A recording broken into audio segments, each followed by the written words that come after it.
A key step that will be necessary to reopen any economy is making sure there is wide-scale testing and tracing. So how close is the federal government to ensuring both of those can happen? To tell us more, I'm joined by Anita Anand, Minister of Public Services and Procurement. The minister joins us from Oakville. Hi, Minister Anand. Good to see you again. Thank you so much. How are you? Good, thank you. I wanted to start off on that testing component because I know the Prime Minister has spelled out in recent days some of your government's efforts to procure more tests. We talk about, for example, the agreement reached with Spartan Bioscience. And we spoke last night with the CEO of that company who said in a few months they'll be able to supply 100,000 tests a week. Right now it's about 10,000. What is the number of tests that your government would need to see being done, let's say on a weekly basis in this country, in order to be able to assess whether the economy can reopen? So, Vashi, my role isn't to decide how many people we test. My role as the Minister of Public Services and Procurement is to procure the tests based on the decisions that Public Health and Health Canada are making regarding our testing approach. And I will say that in terms of procuring tests, we are procuring different types of tests. The traditional type, which we are ensuring that we have tests to test millions of Canadians, as well as the rapid test kits that you are referring to in your question from Spartan Medical, which is the new rapid test kit that we've been talking about a lot today, which will be on the testing facilities very soon. On the procurement of those Spartan tests, are those figures accurate? That's what the CEO said yesterday. But I'm wondering if there's any intent on behalf of the federal government to invest more, to see the company scale up more. What can you tell us about that? Well, one of the things that is so exciting is that we've been talking to Spartan Medical for weeks about having them produce these rapid test kits so that we can get them out into use much more quickly.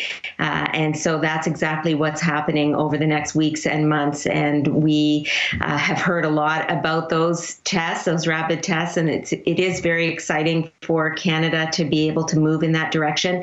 But I will note that there are multiple different types of tests, and we are open to thinking about many different types of approaches to testing and venues for that matter. So we'll have to keep watching that. Okay, so actually I do want to follow up on that. What kinds of other tests might you procure, might the government procure? And how many are you looking for? I know you say that it's not your decision to decide the exact number, but you are in charge of procuring all those tests. Are you tasked with finding, 1 million tests in the next month, 2 million, 500,000? What does it look like? Well, can I speak about our overall procurement approach before responding to that direct question? The procurement approach is incredibly proactive and dynamic in a market that is very tight in terms of demand. And so our approach from the very beginning has been to exceed what is being asked of us by the provinces to procure.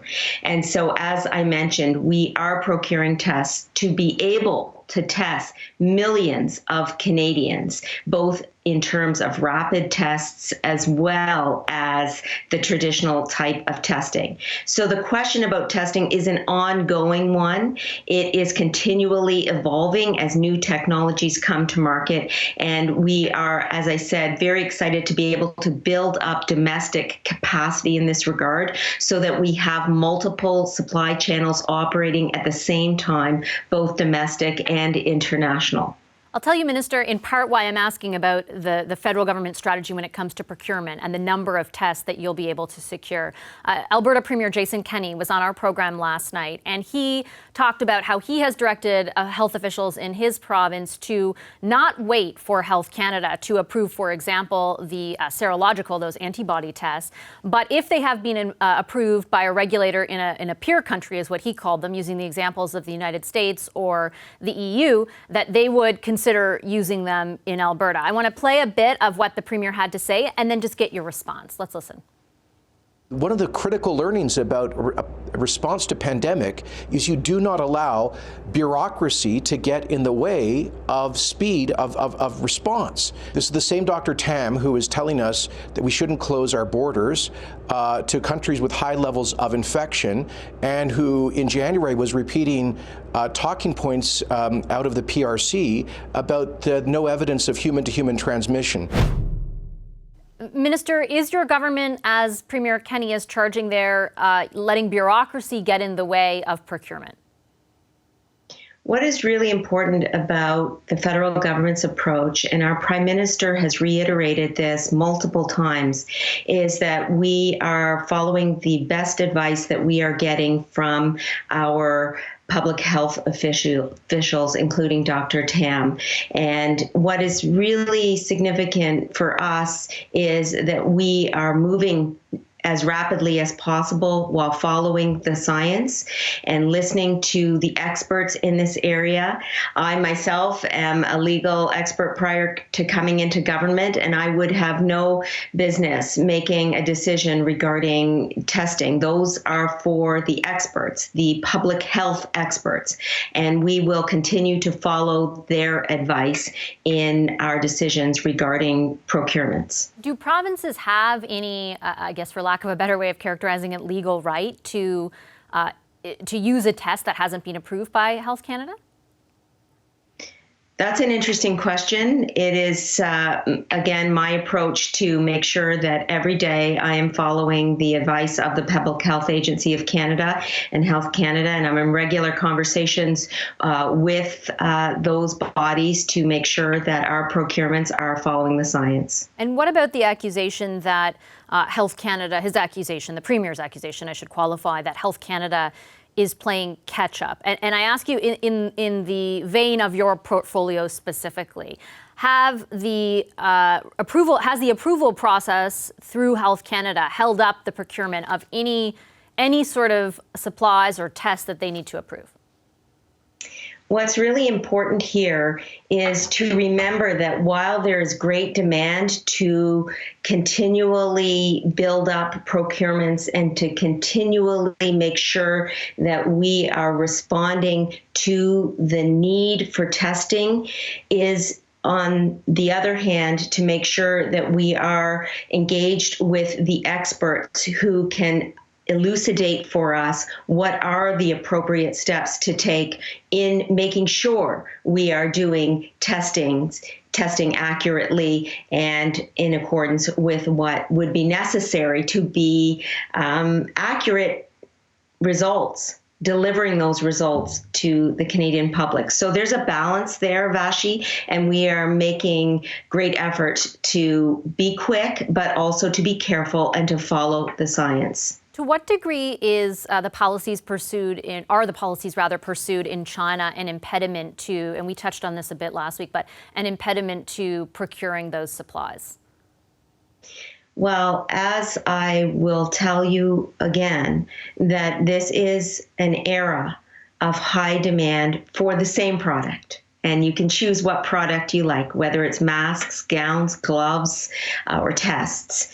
And so one thing that is challenging is to make sure that we follow the supply chain in terms of any of these goods from the source, from ordering them to the delivery stage. And so it is a very careful process each and every day to make sure that those items that we have procured or ordered are actually coming to the warehouse, let's say in China, they are meeting quality control standards, they are following through with the bureaucratic channels and challenges that are on the ground in China until they get back to Canada.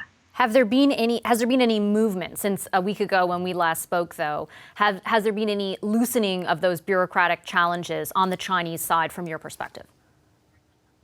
No, not from my perspective. In fact, the challenge is there for us each and every day to work with our team on the ground, Ambassador Barton and his team, which has been incredible, and private companies as well, to make sure every step of the way that we are doing our procurements in a very careful and expeditious way to get them back to Canada. Remember, we've had 3 or 4 flights already from China. We are expecting 4 or 5 more in the near future. And so this is an unending journey for us at the current time, which we are approaching with great skill, I believe, and the appropriate amount of caution, not to be too sure about our orders until we actually see them right here on the ground in Canada, so we can get them out to the frontline healthcare workers where they belong. How would you characterize, Minister, China as an actor where the supply chain is concerned?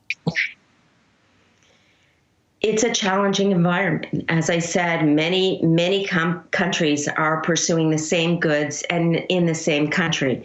But when I talk about diversity of the supply chain and the importance of ensuring that we have diversity in our supply chain, we have to remember that that refers to diversity of a variety of sorts. First of all, it refers to the country. We want to make sure that we have diversification in the country where we're procuring from. Second of all, it means diversity in terms of the supplier or intermediary. We want to make sure we have diversity there.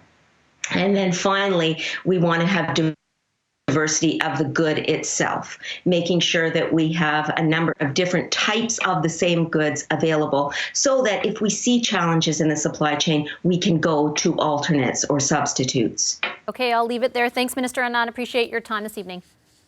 Thank you for having me. Take care. And you too. Anita Anand, Minister of Public Services and Procurement. Hi, I'm Vashi Capellos, host of Power in Politics. See more of our show by subscribing to the CBC News channel or click the link for another video.